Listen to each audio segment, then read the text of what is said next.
Bienvenidos de nuevo a Estudios sobre la Neutralidad.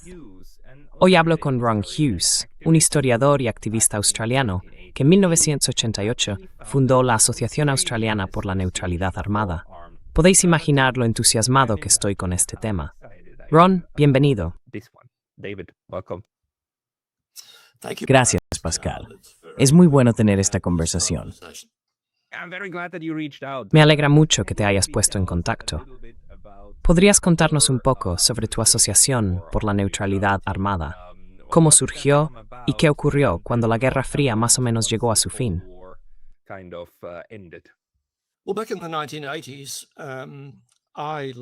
Bueno, a principios de la década de 1980, yo, como muchas personas de mi generación en todo el mundo, participé en el movimiento por el desarme nuclear de aquella época. Sentíamos que, no solo en Australia, sino también en Europa y en América del Norte y del Sur, estábamos cerca de una guerra nuclear, que las hostilidades de la Guerra Fría hacían que no fuera inconcebible el uso de armas nucleares. Hubo una enorme movilización de la opinión pública en todo el mundo en torno a esa perspectiva del desarme nuclear. Yo participé en ello, como muchas otras personas. Y luego, en 1984, mientras estaba activo en ese movimiento y pensaba estratégicamente en cómo lograr algún avance político, un australiano de origen húngaro llamado David Martin escribió un libro titulado Neutralidad Armada para Australia.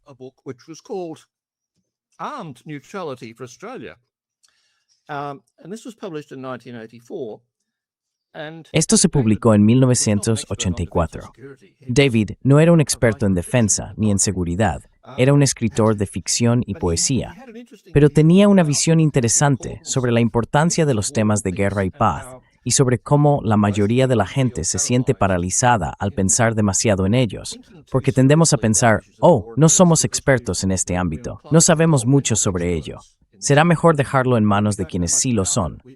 Me impresionó mucho cuando David dijo, no, soy escritor de poesía y ficción, pero sé mucho sobre la guerra y la paz, porque mo de ello. I know a lot about war and peace because I've lived through a lot of it. I'm as entitled as anyone to have an opinion about this. Tengo tanto derecho como cualquiera a tener una opinión sobre esto. Quiero hacer oír mi voz, y quiero que todos nosotros hagamos oír nuestras voces al reflexionar sobre cómo podemos avanzar hacia un mundo más seguro y más pacífico. Este libro en particular hablaba del concepto de neutralidad de una manera que captó mi atención porque era estratégico en su planteamiento. De principio a fin, era estratégico. Decía, sí, vivimos en un mundo peligroso. Sí, vivimos en un país que mediante alianzas militares con una de las dos potencias. No hay nada intrínseco en eso. Es algo histórico. Ha evolucionado.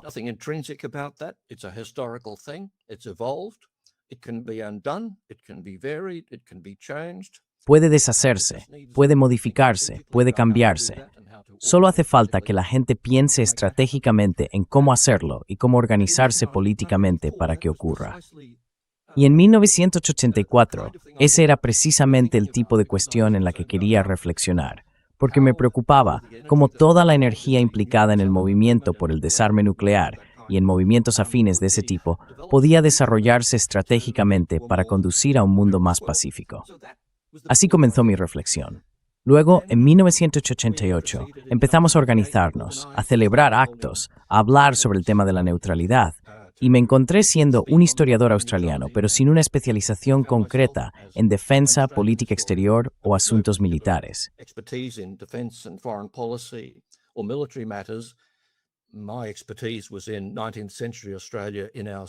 Mi especialidad era la Australia del siglo XIX y nuestro desarrollo social. Así que me encontré dando charlas en las academias del personal de la Fuerza Aérea, la Marina y el Ejército Australiano. Fue una gran curva de aprendizaje para mí, pero también un paso hacia un mundo del que no sabía nada. Fue fascinante, pero al mismo tiempo bastante inquietante, porque cuando entras en el mundo militar te das cuenta de que, vaya, realmente es otro mundo. Es como entrar en una burbuja, bastante desconectada del resto de la sociedad. Eso plantea muchas preguntas para alguien que se dedica a la política. Pero aún así, fue una experiencia estimulante y durante un par de años tuvimos un debate público bastante intenso sobre la neutralidad armada de Australia.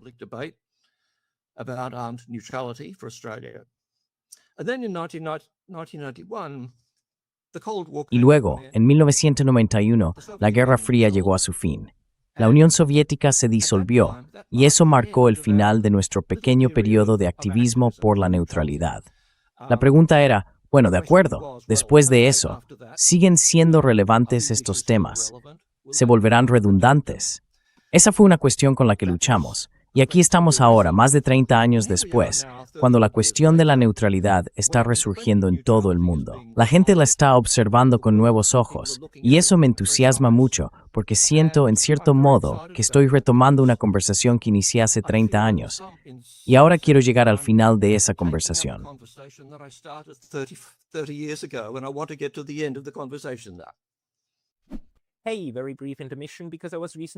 Oye, una breve pausa, porque me han baneado recientemente de YouTube. Y aunque he vuelto, esto podría volver a pasar en cualquier momento. Así que por favor, considera suscribirte no solo aquí, sino también a mi lista de correo en Substack. Es pascaduth.substack.com. El enlace estará en la descripción de abajo. Y ahora, volvamos al vídeo. Sabes, es bastante interesante. Mucha gente malinterpreta la neutralidad como otra forma de paz. Pero en realidad, la neutralidad es hija de la guerra, porque solo tiene sentido en el contexto de un conflicto. Y cuando surge un conflicto, lo más natural que ocurre es exactamente lo que describes. La gente empieza a pensar, oh, ¿por qué no nos volvemos neutrales?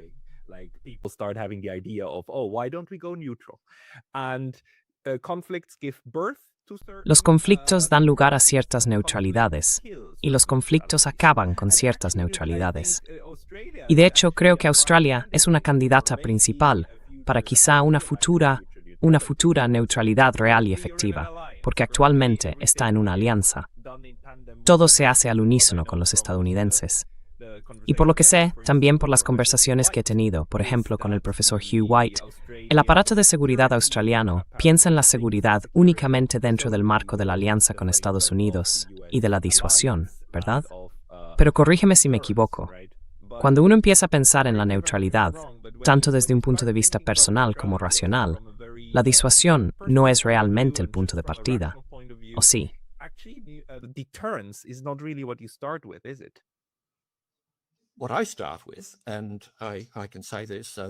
Lo que empiezo diciendo, y puedo afirmarlo mirando el mapa del mundo que tienes detrás, es que en la esquina inferior derecha vemos Australia y Nueva Zelanda. Lo evidente de eso es que estamos justo en el borde de tu mapa, o más bien, que Australia está en la parte inferior del mundo. Durante varias generaciones, los australianos y neozelandeses crecimos mirando ese mapa, y se nos animó a pensar, Dios mío, estamos tan aislados. Estamos en el fin del mundo. Estamos en el lado opuesto del mundo respecto a Europa. Estamos muy lejos de todo. Y pensábamos que eso significaba aislamiento y vulnerabilidad. Ahora creo que miramos el mapa del mundo y pensamos, somos muy afortunados. Estamos a salvo, alejados de los conflictos del mundo. Estamos muy lejos del Golfo Pérsico. Eso es algo bueno. Estamos muy lejos de Ucrania. Eso es algo bueno. Así que creo que we are a long way from Ukraine. This is a good thing.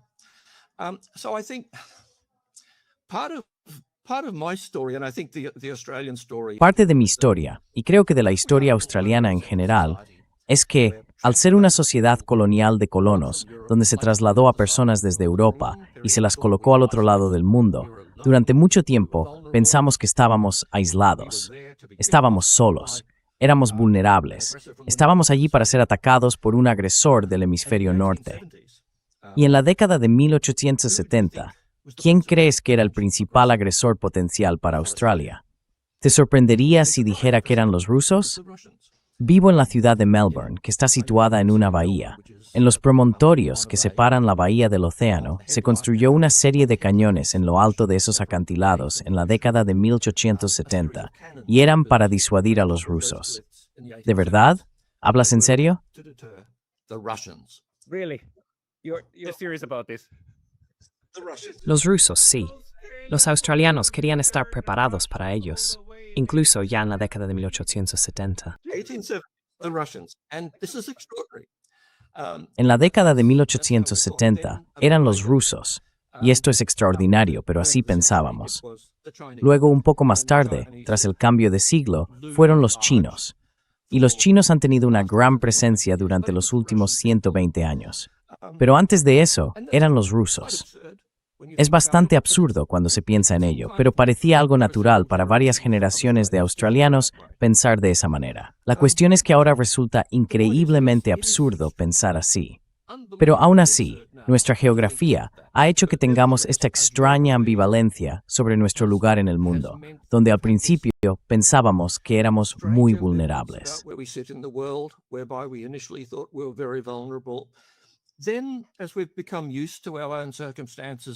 Entonces, a medida que nos hemos acostumbrado a nuestras propias circunstancias y hemos llegado a pensar que Australia es realmente nuestro hogar, no solo una asignación temporal lejos de casa, hemos empezado a aceptar el hecho de que puede haber grandes ventajas estratégicas para nosotros al estar en una masa de tierra en el extremo del mundo, rodeada de vastos océanos que son casi innavegables, a menos que se sea una potencia naval muy, muy grande.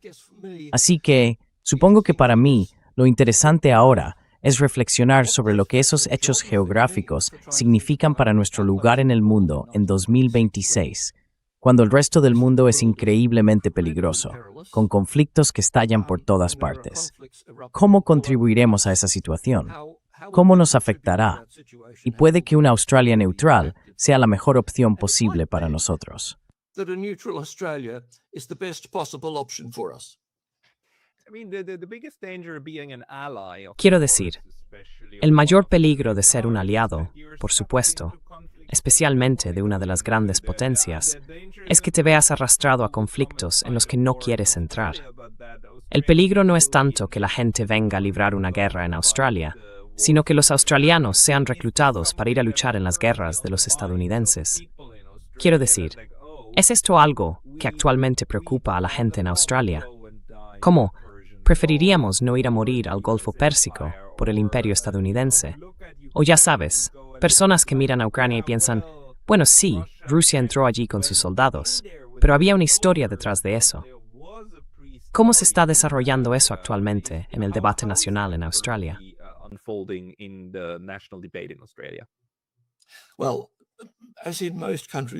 Bueno, como en la mayoría de los países del mundo, tenemos una gran desconexión entre nuestra clase política y la población. Las encuestas de opinión en este momento muestran que alrededor del 73% de los australianos se oponen a la guerra en el Golfo Pérsico y un 23% la apoya. Cuando se les pregunta quién tiene la culpa, el 62% de los australianos señala a Donald Trump. When asked who's to blame, 62% of Australians say Donald Trump. But we have a kind of unanimity. Pero tenemos una especie de unanimidad entre la clase política que siempre tenemos en estos temas, que dice que apoyamos a Estados Unidos. No queremos involucrarnos materialmente, pero prestaremos apoyo a nivel político a Estados Unidos. Aunque esa postura está bastante desconectada de la opinión pública, así es como se desarrolla el argumento político. Dicho esto, todavía hay voces disidentes. Lo interesante, creo, es que la brecha entre la opinión de la clase política y la de la sociedad nunca ha sido tan grande. Es muy difícil encontrar a alguien informado que admita ser partidario de la guerra en el Golfo Pérsico.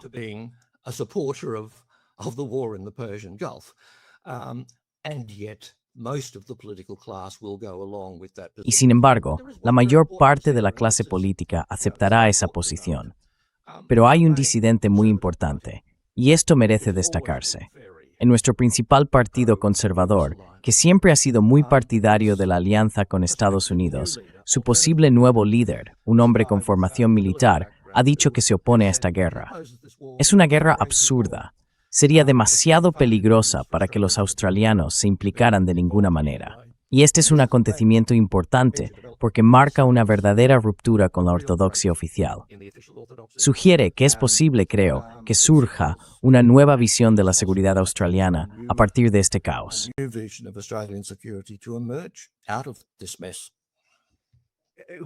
¿Quién es ese? ¿Y qué tamaño tiene su ala el Partido Conservador en este momento? Bueno, The party is called the Liberal Party. El partido se llama el Partido Liberal y la persona es Andrew Hastie. Tiene formación militar, estuvo en las fuerzas especiales y luchó en Afganistán, así que aborda este tema con cierta autoridad. Básicamente, el fin de semana pasado expuso estas opiniones y la respuesta abrumadora de la mayoría de la gente fue, por fin, un político que realmente dice lo que el resto de nosotros pensamos. Creo que esto supone un gran avance. Y, curiosamente, él pertenece al ala derecha de su partido, alguien que normalmente se asumiría como de la derecha dura. Pero lo interesante de eso, creo, es que realmente rompe nuestras nociones de izquierda y derecha.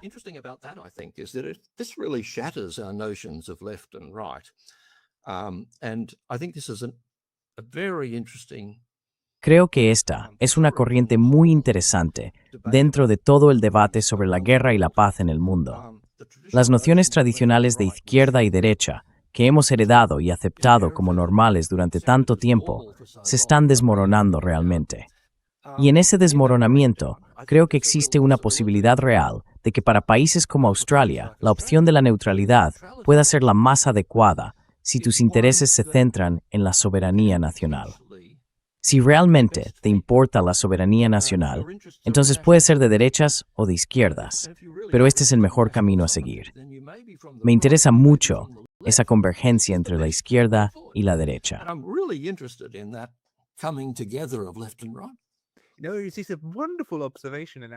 no, es una observación maravillosa. Y de hecho, están ocurriendo desarrollos políticos muy similares en Europa, en Sudamérica, en muchos lugares, en realidad. Y es el único punto en el que pueden encontrarse. La derecha soberanista. La gente que querría tener un lugar independiente y seguro. Ya sabes, Australia para los australianos. Ese tipo de cosas. Y los australianos no van a Afganistán a matar a afganos, ¿verdad? Es como, nos quedamos en casa y entonces nadie viene a nosotros tampoco. No bombardeamos sus casas, así que ellos no vienen aquí. Ese tipo. Además, el tipo de izquierda marxista, e incluso la izquierda pacifista, porque en realidad, aunque la neutralidad armada, por supuesto, siempre está armada, la idea básica de la neutralidad armada es, no lucharemos guerras en el extranjero.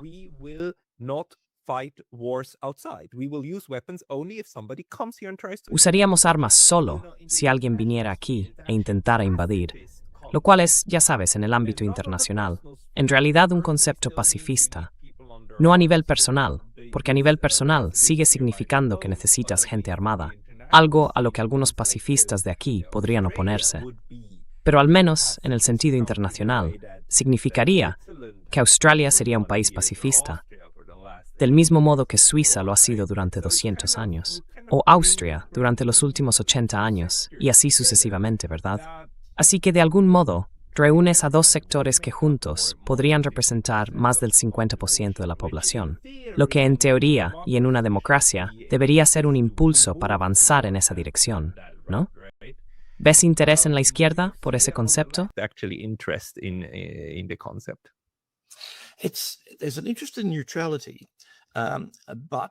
Hay un interés en la neutralidad, pero también existe una corriente pacifista. Verás, en la izquierda marxista, sí, hay un interés en el concepto de neutralidad y están empezando a acercarse a la idea de que efectivamente eso implicaría una capacidad de defensa independiente para el país. Es un terreno nuevo para ellos, pero se están moviendo en esa dirección. Tenemos un gran Partido Verde. El Partido Verde sigue siendo de izquierda pacifista, diría yo, y es muy reacio a asumir el debate sobre qué tipo de capacidad de defensa necesitaremos.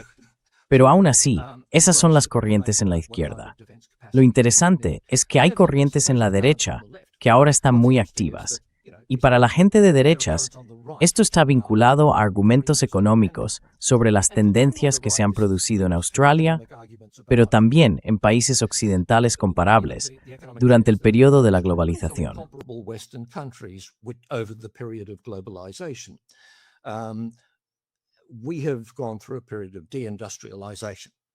Hemos pasado por un periodo de desindustrialización, como muchos países occidentales. Antes teníamos una industria manufacturera importante, pero en gran medida ha sido desmantelada durante los últimos 40 años. Por tanto, nuestra capacidad para contar con una defensa viable se ha visto muy reducida, porque nuestra infraestructura en manufactura, en autosuficiencia energética y en autosuficiencia en comunicaciones se ha resentido, en parte por el impacto del neoliberalismo y en parte por la globalización durante los últimos 40 años. No obstante, ahora hay personas en la derecha que dicen que fue un error desindustrializar. Esto nos sitúa en una posición muy precaria, porque no tenemos la capacidad de defendernos. Así que necesitamos reforzar cierta autosuficiencia. So we need to build up some self-reliance. This means breaking with globalization. Esto significa romper con la globalización de muchas maneras, reconstruir parte de la capacidad manufacturera que desmantelamos. Y esta es una corriente de opinión muy significativa en la derecha, porque abre puntos de encuentro con personas del centro y de la izquierda, y ese es un debate muy interesante. De modo que, en cierto sentido, el periodo de globalización de los últimos 40 años impidió que la neutralidad se considerara una opción viable para nosotros. Económicamente, simplemente no era posible, y militarmente no era necesario, porque estábamos tan profundamente integrados en la estructura militar estadounidense que durante un tiempo parecía que no importaba si nos desindustrializábamos. Seríamos parte del imperio estadounidense, construiríamos nuestro sistema de seguridad en torno a eso. Y eso estaba bien. Pero, por supuesto, todo eso se vino abajo con Trump. But of course, that's all come tumbling down under Trump. And in general, under the development of the United States over the last 20 years. Y en general, bajo el desarrollo de Estados Unidos durante los últimos 20 años, ¿verdad? Quiero decir, culpar a Trump de todo, en cierto modo exime a Obama, Bush, Clinton y demás del rumbo que tomó Estados Unidos, que antes parecía ser el policía del mundo. Y ahora vemos como, oh no, espera, es simplemente el jefe mafioso del mundo, ¿no? Y ese modelo ya no resulta tan atractivo. Ahora la pregunta que yo tendría es esta idea. El argumento más fuerte contra la neutralidad es, y probablemente siempre será, que si estamos solos, entonces no podemos defendernos de todas las amenazas posibles, ¿verdad?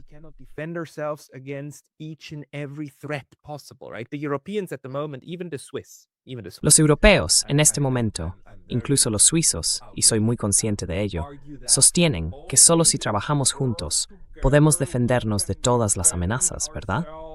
Es como, ¿qué quieres decir con todas las amenazas? Como que si vienen los extraterrestres mañana, quieres poder derribarlos con armas nucleares. Ya sabes, esta idea de que hay que ser capaz de ganar, básicamente, de ganar una guerra nuclear. Y partiendo de ese tipo de pensamiento, llegan a decir que la neutralidad no es una opción. Entonces, ¿cómo se contrarresta ese tipo de pensamiento? Porque estoy bastante seguro de que también debe existir en Australia y Nueva Zelanda, ¿no? Esa idea de que, oh no, las amenazas son tan grandes que no podemos hacerlo solos. Oh no, the threats are so large, we cannot do this alone. Well, yes, and I mean, but again. Bueno, sí, pero de nuevo, ahora hay tal agitación en estos debates. En cierto modo, ha habido tal alteración en la forma en que solía desarrollarse el debate. Quiero decir, hace 10 años, la derecha estaba muy preocupada por China. Y aunque Australia depende abrumadoramente del comercio con China, para nuestro bienestar, nuestro mayor socio comercial, aún así, la derecha solía decir que China era una amenaza principal. Ahora está surgiendo como una nación agresora, una amenaza principal para Australia. Curiosamente, esa línea de argumentación resultó políticamente insostenible para ellos, porque una de las cosas que ha ocurrido en Australia en los últimos 40 años es que ahora tenemos una gran población china en el país. We have a big Chinese population in the country. We have about 1 million Chinese. Tenemos alrededor de 1 millón de chinos que llevan aquí menos de 30 años. Tienden, como la mayoría de las comunidades migrantes, a concentrarse en determinadas zonas. Y esas zonas ya no votan a la derecha. La derecha pensaba que los chinos votarían por ellos porque suponían que serían anticomunistas. Pero, sorpresa, sorpresa, a los chinos no les gusta oír hablar de una guerra con China. No les gusta. Sorpresa, sorpresa, sí. Así que, electoralmente, esas zonas ya no votan a la derecha. Se han pasado a la izquierda y la derecha está bofa sorprendido. They've switched across to the left, and the right is quite shocked by this. So it's produced a kind of conundrum for the right. Así que esto ha generado una especie de dilema para la derecha, porque dicen, si seguimos pensando que China es la principal amenaza, una nación agresiva realmente decidida a invadir Australia, se han dado cuenta de que políticamente eso supone un gran problema, no solo con la comunidad china, sino también con muchas otras comunidades asiáticas e inmigrantes en Australia. Así que ese es otro giro muy interesante en la historia, pero uno importante, porque en la práctica ha sumido a la derecha en una gran confusión. Se han dado cuenta de que, bueno, ¿realmente queremos los votos de los chinos o realmente queremos una guerra con China? Vamos a tener que elegir.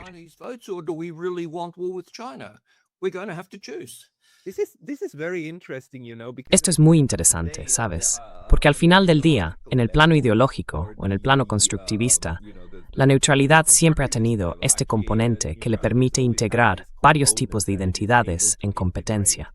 Quiero decir, en el caso suizo, lo más evidente es que durante la Primera Guerra Mundial casi nos desmoronamos porque los germanoparlantes sentían simpatía por Alemania y los francófonos por Francia.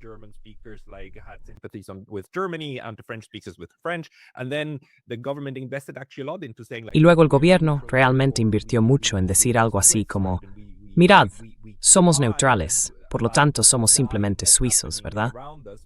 Y lloramos por las muertes que ocurren a nuestro alrededor, pero no participamos porque somos diferentes. Y en este sentido, tiene un elemento soberanista.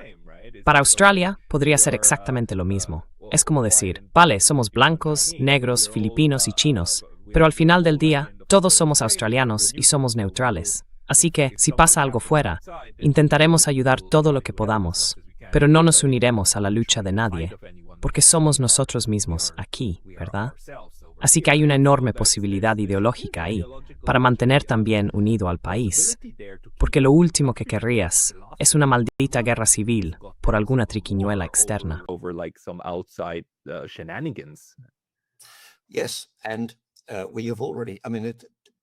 Sí, y ya quiero decir, eso es exactamente correcto. Australia es extraordinariamente diversa desde el punto de vista étnico. Creo que en la ciudad de Melbourne, el 37% de nuestros 5 millones de habitantes nacieron en el extranjero, un 37% nacidos en otro país, de un total de 5,4 millones de personas. Y hace solo 3 años era el 31%. 3 años antes era el 27%. Así que está creciendo muy rápidamente. Como parte de esa diversidad, tenemos una gran población judía, una gran población árabe y una gran población musulmana. La población musulmana ronda ahora el 1 millón de personas y tenemos alrededor de 500,000 de judíos. Melbourne, de hecho, aquí va otro dato demográfico, alberga la mayor congregación residencial de supervivientes del Holocausto fuera de Israel.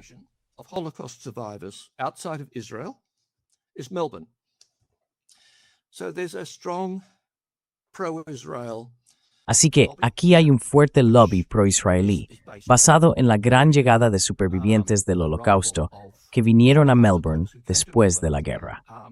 A partir de la década de 1970, también tuvimos una gran afluencia de poblaciones árabes y musulmanas. Y por supuesto, no es de extrañar que en los últimos 2 años estas comunidades hayan estado enfrentadas. Ha habido una enorme tensión y ambas intentan influir en las políticas del gobierno australiano. Los pro-israelíes de una manera muy descarada, no muy sutil.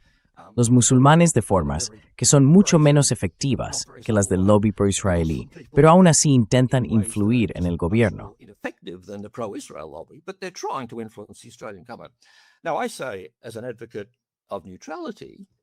Ahora, Digo esto como defensor de la neutralidad. Dado que tenemos personas judías, y dado que tenemos personas musulmanas, y dado que tenemos comunidades árabes muy importantes que no son grandes admiradoras del Estado de Israel, por coherencia en Australia, tenemos que aceptar que a nivel individual uno puede ser pro-israelí, o pro-palestino, o pro-musulmán, o pro-judío, pero a nivel del gobierno australiano no podemos tomar partido abiertamente. Tenemos que, de algún modo, aceptar que se acepta poblaciones diversas con actitudes diversas. We are a diverse population with diverse attitudes, and so our interest will be. Así que nuestro interés siempre será la desescalada, la mediación, intentar resolver los conflictos, en lugar de apoyar a Israel o apoyar a Hamas o a Hezbollah. Tendremos que decir como nación neutral, no. Tendremos que adoptar una posición que favorezca nuestra cohesión como país. Y eso significa contener algunos de nuestros impulsos ideológicos en aras de un propósito nacional pragmático, que no es muy diferente de lo que entiendo de la situación suiza, tal que es este, donde sois un país muy smagnengar. Tenéis que lograr que es distinto grupos lingüísticos estén australes unados. Enable those different lingual groups to cohere. Sí, la coherencia es muy importante. Y de hecho, ya sabes, el contraargumento suele ser, oh, pero hay mal en el mundo, y si no te opones al mal, entonces lo estás ayudando. Y lo curioso es que ambos grupos te dirán eso. El grupo pro-Israel dirá, si no estás de nuestro lado, entonces estás del lado de Hamas. No apoyarnos equivale a apoyarlos a ellos. Y la gente pro-Palestina dirá que si no te opones al genocidio, y creo que es un genocidio, lo es absolutamente, entonces básicamente lo estás consintiendo y ayudando. Y en cierto sentido eso te coloca en ambos extremos en una posición muy similar. Y de alguna manera, ya sabes, esta crítica no va a desaparecer.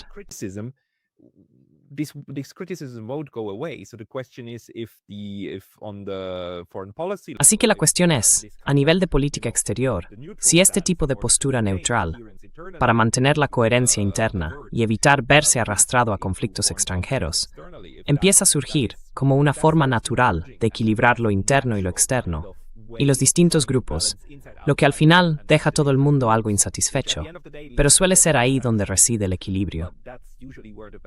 Me resulta fascinante que también se pueda describir esto en esta dinámica local. Entonces, el propio debate sobre la neutralidad ha cobrado impulso ahora, y vuestro grupo, las personas que trabajan contigo en esto, se están reuniendo de nuevo después de 30 años. ¿Cuál es la situación? Sí, bueno, sí, ya sabes, es... Yes. Well, yes, it's an irony, but Es irónico, pero a medida que el conflicto de los últimos 2 o 3 años en Israel y Palestina ha estallado, y ahora con la guerra en Irán, y más en general, supongo, en los últimos años con la aparición de Trump como un líder volátil e impredecible de una nación con la que Australia ha estado históricamente alineada, hay mucho debate. ¿Qué significa entonces estar alineado con una nación dirigida por un narcisista que no puede predecirse, que actúa por capricho? Sin duda, esto representa una gran amenaza para nuestra seguridad, en sales con algo tan impredecible. security to be aligned with something that is so unpredictable. So that's been a really interesting point of Así que ese ha sido un punto de debate realmente interesante, creo yo, completamente sin resolver. Y por supuesto, estamos en medio de una guerra en el Golfo Pérsico, donde todas esas cuestiones están en el aire, y tenemos subidas de precios de la energía a nivel nacional, que son la consecuencia práctica de todo eso. Así que el debate está por todas partes y avanza en direcciones muy impredecibles, porque es un terreno muy incierto para nosotros. Pero aún así, este terreno greidord en premio small lex ethrudres de neutralidad. There's been a revival of interest in the idea of neutrality and what Y la cuestión no es tanto si la neutralidad es viable para nosotros, porque creo que desde el punto de vista geopolítico, la neutralidad es una opción bastante factible. Todos los argumentos geopolíticos son bastante sólidos a nuestro favor, Nuestra ubicación en el mundo es un argumento de peso y nuestra situación demográfica interna nos da una base sólida para ser neutrales y no involucrarnos en los conflictos del mundo, como una forma de mantener unidas nuestras diversas comunidades étnicas. Así que ahora hay un debate magnífico sobre todo esto, lo cual es fantástico. La ironía es que hacen falta la guerra y el conflicto para que este debate se ponga en marcha, pero esa es la realidad, creo. To get this debate going. Yeah. But that's the reality, I think. Yeah, and that's just the dynamic that it is. I mean, Y esa es simplemente la dinámica que hay. Quiero decir, empiezas a replantearte esto y a considerar opciones cuando surge la necesidad. Quizá, y solo quiero añadir algo a la discusión que tuvimos antes, una respuesta para quienes dicen, oh, tenéis que apoyarnos. Es decir, mira, nuestro primer deber es no hacer daño. Así que lo mejor que puede hacer un país neutral cuando otros están en conflicto es no enviarles armas, no echar gasolina al fuego, ¿verdad? Y eso, en sí mismo, ya es algo. Aunque no puedas detener los combates por ti mismo, al menos puedes dificultar que quienes los mantienen sigan haciéndolo. Y eso no significa que debamos quitarles a los palestinos el derecho a resistir, sino al menos intentar ayudar con bienes humanitarios y no con armas, que es exactamente lo contrario de lo que hicieron, por supuesto, los estados occidentales, ¿verdad?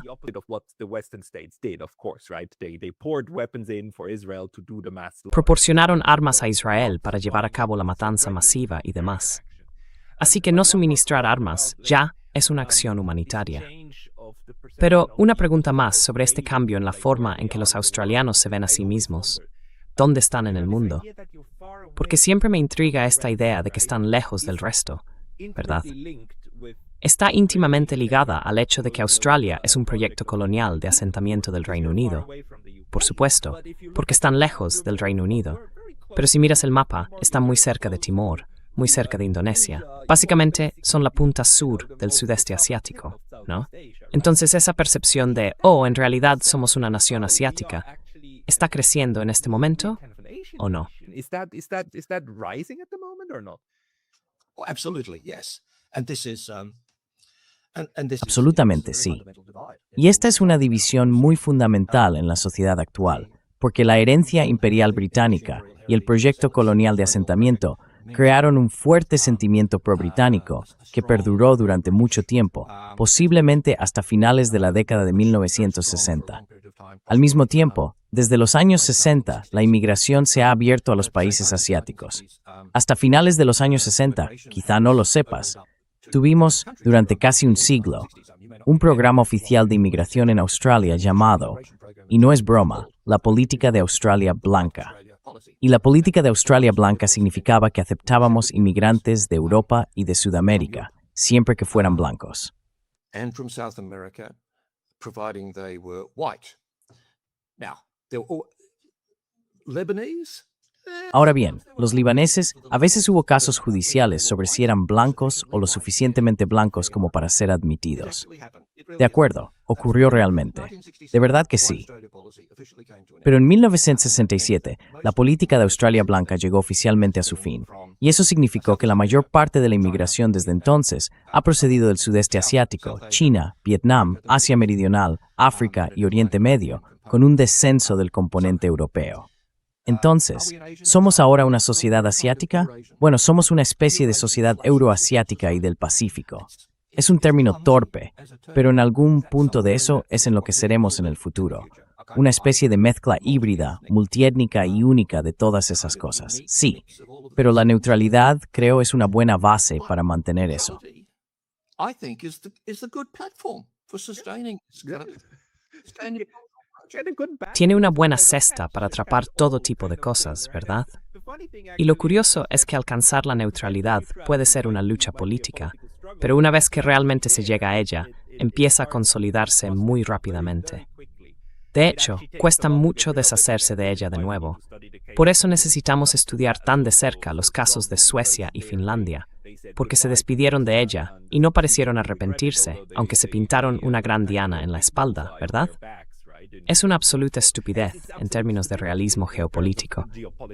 Pero necesitamos estudiar cómo ocurrió, porque fue básicamente un proceso de desprogramación. En cierto sentido, lo que te oigo decir es que Australia se está moviendo de forma natural en la otra dirección. ¿Oyes voces que estén realmente preocupadas por esto? Ya sabes, siempre están los incondicionales de la alianza con Estados Unidos, especialmente en los think tanks. No, no, no, estamos juntos en las armas. Hermanos de armas, uno para todos, D'Artagnan, uno para todos, todos para uno. One for all for one. Yes, but the exciting thing is that, you know, Sí, pero lo emocionante es que ya sabes, hay una trayectoria a largo plazo de cambio demográfico y con ella un cambio en las actitudes. Es una tendencia muy bien establecida. Así que la razón por la que estoy realmente entusiasmado con la evolución de Australia en este periodo y por la que me entusiasma la idea de la neutralidad es que ya sabes, todas las encuestas de opinión muestran que en las actitudes hacia estas cuestiones, actitudes hacia la defensa, la política exterior, la alianza con los Unidos, la guerra de Irak, las actitudes hacia Israel y Palestina, existe una división generacional muy profunda. a deep generational divide. The population over 50 still La población mayor de 50 años sigue siendo el grupo residual pro-imperio británico y pro-imperio estadounidense, étnicamente blanco, que aún permanece. Pero la población menor de 50 años piensa de una manera muy diferente. Y a medida que se desciende en edad, la población menor de 30 no tiene ningún interés en el imperialismo británico o estadounidense. No saben lo que significa, no les gusta, no les suena bien, les parece algo anticuado. Y la idea de Australia como una mezcla multiétnica y única de pueblos en un rincón seguro del mundo es en cierto modo la forma natural en que piensan las generaciones más jóvenes. This is kind of the natural way that younger people think. It's kind of a Es algo atractivo, una forma atractiva de pensar en tu país, en realidad. actually, yeah. I think it's very good, and in New Zealand even more so. Creo que está muy bien, y aún más en el caso de Nueva Zelanda. Porque de nuevo, si miras ese mapa detrás de ti, Nueva Zelanda tiene un amortiguador que la separa de Asia, y ese es Australia. Ya sabes, es un gran amortiguador. Así que ellos están, como solemos decir, en una parte del mundo aún más lujosamente segura que Australia. Cualquier posible agresor tendría que pasar por Australia para llegar a Nueva Zelanda, y eso es mucho pedir. Así que en Nueva Zelanda siempre ha habido una opinión bastante pacifista. De hecho, en los años 90 se formó allí un partido político de derechas, con un respaldo significativo del mundo empresarial, y querían adoptar una posición similar a la de Costa Rica, es decir, esencialmente sin ejército. A Costa Rican position that is essentially no army. Yeah. And Costa Sí, Rica is officially- y Costa Rica es oficialmente neutral, de hecho. Está en su constitución. And these were very hard. Y estas eran personas de negocios muy duras que decían, en realidad, una fuerza de defensa simplemente no es racional para nosotros, es un desperdicio de dinero. Bravo. Eso no ha prevalecido. Quiero decir, los gobiernos de Nueva Zelanda no lo han adoptado. Pero el hecho de que pudiera surgir en la comunidad empresarial es bastante interesante, porque refleja ese tipo de pensamiento. No tenemos ese pensamiento en Australia, pero es interesante que haya ocurrido en Nueva Zelanda. En teoría está presente en esa sociedad, pero no se ha filtrado hasta la política gubernamental. It hasn't filtered through to government policy. And you know, the interesting thing is, there's even more potential. Y sabes, lo interesante es que hay aún más potencial, porque si vas en la otra dirección, hacia Indonesia, el presidente actual es en realidad uno de los más neutralistas que han tenido en mucho tiempo. Y sé con certeza que su aparato político también está reflexionando seriamente sobre la neutralidad y la no alineación. Si vas más al norte, Malasia está haciendo lo mismo. Malasia incluso afirma activamente, mira, la neutralidad de la ASEAN es nuestro mayor activo, que sigue siendo uno de los pilares de su política exterior, la zona de paz, libertad y neutralidad. Policy sub-fund, the zone of peace, freedom, and neutrality, still one of the pillars of ASEAN. Sigue siendo uno de los pilares de la ASEAN como agrupación y demás. Y aunque se trate de conceptualizaciones muy diferentes de lo que significa ser neutral, para qué tipo de propósito y demás, es decir, comprensiones muy distintas, el potencial de cooperación a lo largo de toda esta parte del mundo es en realidad muy, muy grande. Así que, en cierto sentido, la evolución natural de toda la región, y Australia y Nueva Zelanda forman parte de ello, tiene mucho sentido de manera intuitiva, y no solo desde un punto de vista idealista, sino también realista. Probablemente esta sea la forma en que el pensamiento va a evolucionar entre distintos grupos de personas, lo digamos o no. Among different groups of people, whether we tell them or not. Absolutely. I think the spanner in the works, I guess. Absolutamente. Creo que el obstáculo, por así decirlo, en los últimos 20 o 30 años ha sido China, como una cuestión de percepción de amenaza, ¿verdad? Si uno tiende a pensar que China es una nación agresora o potencialmente agresora, entonces tenderá a pensar que los países del sudeste asiático deben cooperar militarmente para contener a China. Por otro lado, si uno considera que China es esencialmente un competidor económico de Estados Unidos, una economía bastante agresiva en su competitividad, decidida a crecer y ampliar su esfera económica tanto como sea posible, pero sin una verdadera intención militar de enfrentarse negativamente con los países vecinos. Entonces sí, creo que la neutralidad tiene todo el sentido en el conjunto de la región del sudeste asiático. Y a medida que uno se aleja más hacia el norte de Asia, tiene todo el sentido decir que deberíamos mantener fuera de nuestra parte de la región toda injerencia militar de las grandes potencias en la medida de lo posible. Eso tiene mucho sentido para muchos de los países del sudeste asiático. And that makes a lot of sense for many of the countries in Southeast Asia. Yeah, that doesn't mean you don't cooperate on the Sí, y eso no significa que no cooperes. Todo lo contrario. Cooperas siempre que puedas con todo el mundo, incluidos Estados Unidos, China y Rusia. Es decir, siempre que puedas y quieras. Sí, así que en realidad me sorprende muy positivamente saber que tantos factores dentro de Australia influyen en este tipo de evolución natural hacia una política de neutralidad. Ahora bien, ¿estás imaginando o defendiendo que la neutralidad se incluya en la Constitución? Sabes, los malteses me dijeron, mira, tiene que estar en la Constitución. De lo contrario, desaparece en cuanto cambie el viento político. ¿O crees que bastaría con tener una especie de política exterior, aunque no se llamara así, aunque se llamara algo como multialineamiento o ambigüedad estratégica, o lo que sea? Es decir, ¿cuál es tu visión de la manera adecuada para que Australia elabore un concepto de política exterior? kind of come up with a foreign policy concept? I think the starting point is to, I think. Creo que el punto de partida es entablar un diálogo con la izquierda, la derecha y el centro, para hablar de cómo la neutralidad es importante, una buena base para alcanzar su visión tradicional del mundo. Y en particular, en la derecha, significa abordar las preocupaciones tradicionales que ésta tiene, que giran en torno a preservar a Australia como una sociedad occidental con valores liberales capaz de disuadir a cualquier posible agresor. Ahora hay que debatir si la alineación con Estados Unidos es realmente compatible con esos objetivos. De verdad, se quiere estar alineado con una nación que es tan volátil e impredecible. Ya no tiene sentido, dada la lógica que sustenta el pensamiento conservador. The logic that informs conservative thinking. Right. And then for people on the left, it's the Y argument. luego, para la gente de la izquierda, el argumento es diferente. Se trata de decir, sí, queremos ser un país más independiente, pero vamos a tener que desarrollar algunas capacidades importantes como nación que en este momento están poco desarrolladas. Eso va a incluir cierta capacidad militar, va a incluir, ya sabes, tecnologías de vigilancia y satélite en las que somos bastante débiles.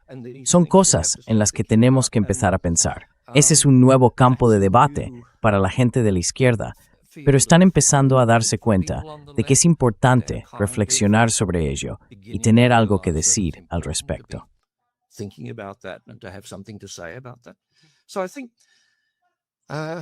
Así que creo que mi enfoque a corto plazo es decir, mirad, para estos diferentes componentes de la sociedad, la neutralidad puede adoptarse como una plataforma para lograr las cosas que tradicionalmente habéis querido, y como una forma de neutralizar algunos de los obstáculos que os bloquean, porque estáis constantemente teniendo que librar debates políticos a lo largo de las líneas izquierda-derecha, que en muchos casos ya no son necesarios. Ya no tenéis que luchar contra eso. En realidad, podemos encontrar mucho terreno común aquí. Una plataforma de neutralidad puede permitirnos hacerlo. Sí, absolutamente. Creo completamente que tienes razón en ese planteamiento. Y ya sabes, a la izquierda puedes decirle, mirad, podemos ahorrar todo el dinero absurdo de AUKUS.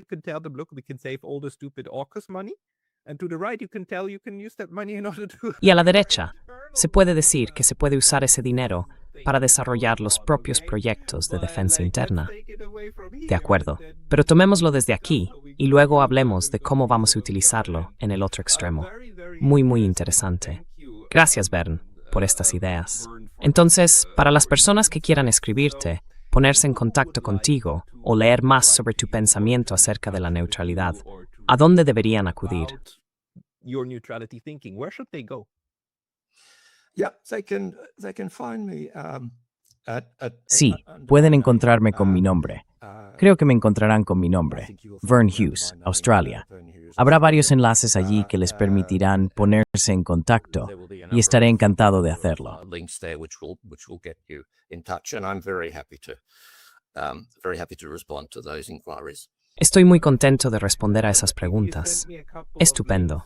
Si me envías un par de enlaces o algo que te gustaría que compartiera, los pondré en la caja de descripción de abajo para que la gente pueda hacer clic en ellos, encontrarte, ponerse en contacto y hablar sobre la neutralidad australiana, sobre cómo poner en marcha esa plataforma.